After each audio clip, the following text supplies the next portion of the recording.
Welcome to Unbelievably Awkward with your hosts, Nicky and Ellie, where we air it all out. But speaking about what, there's Beastiality. That's a thing? Nikki, there was someone from my old church. He loves horses. Horses is what he goes with.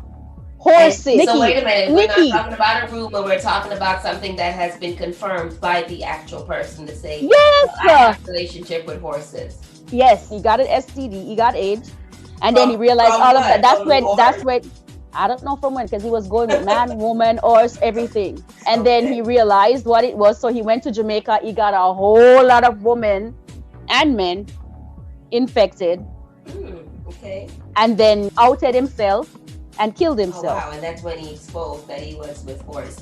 I mean, it may be a thing, but I don't actually know of any real or close cases. That was my first knowing of that. And it was like, oh, just the thought of it.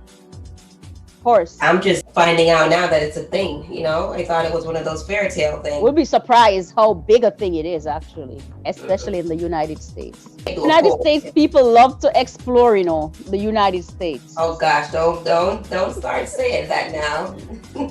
I think people on the whole, regardless of where you're from, like to explore, and it's just that it's more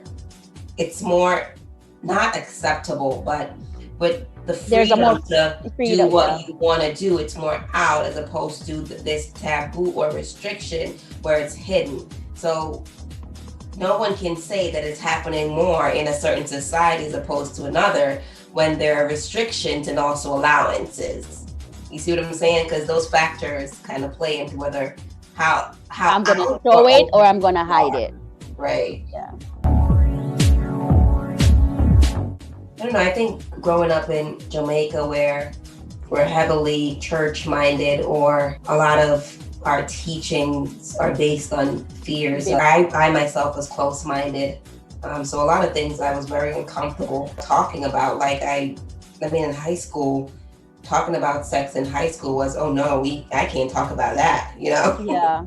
Especially with the type of mother I had. I'm sure there were girls who were not just talking about it, but also doing their thing. But again, because it was awkward in my household, I wouldn't dare have that conversation. My mom never had that conversation with me. She never taught me about the birds and the bees. That's what they say they are. She never taught me about any of those things because she was uncomfortable. And I'm saying she was uncomfortable because it never came up. And maybe her parents or her mom never talked to her about that either. Do they still teach puberty in school? I think they do because it was taught in school. I went to Alpha. It was taught in my school. Yeah, it was taught. We were taught from primary school, actually. I don't remember, and maybe I wasn't paying attention. They taught us in primary school where they separated the boys and the girls, and it was taught. But then I'm saying, is that what parents are leaving it up to for the school to teach their children? Based on culture, yes. Because really, you remember it in primary school. I don't. Because I remember an instance where a close friend of mine right now, I know we weren't taught about the human anatomy, the body, the changes. And the reason why I think we weren't taught about it was because a close friend of mine I think we were in 5th grade when she started her menses.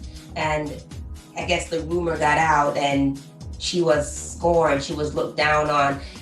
So if it was something that was really taught to us, it wouldn't have been such a big deal. No one wants to talk to her because she has cooties. You know what I mean? It was taught, and even at Holy Childhood, it was the same thing. In high school, it was the same thing where hush hush and no one, and Holy Child is a all-girls school. So go figure. Well, maybe it's not just the home that makes it awkward. Maybe the school also makes it awkward. The school makes it awkward. Well, if the home makes it awkward, and the home is part of the whole, is gonna build up the community, and then you and yourself participate to the awkward.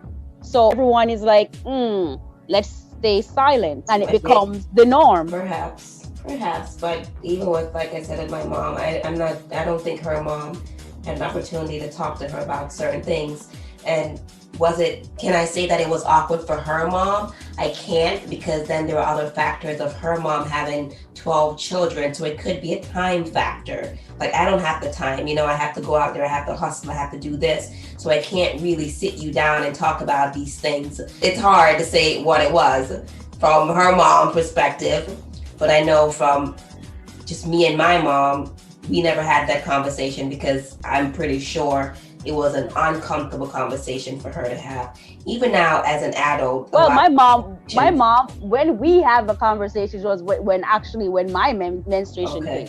But I already knew what's happening. So when I went to her to tell her that it's here, she was like, go shower, and then be careful you play with the boys now and then. And I'm like, okay. And what does that mean?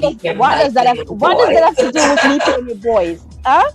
What does that have to do with me? And that's the thing. They speak, but they really don't come out fully in what they're saying. And why is it so awkward? They're uncomfortable in saying, well, this is what be careful what playing with the boys is. And unless it's, again, normalized to have these conversations, right? Mm-hmm. Unless these topics are no longer awkward, the same things are going to be repeated.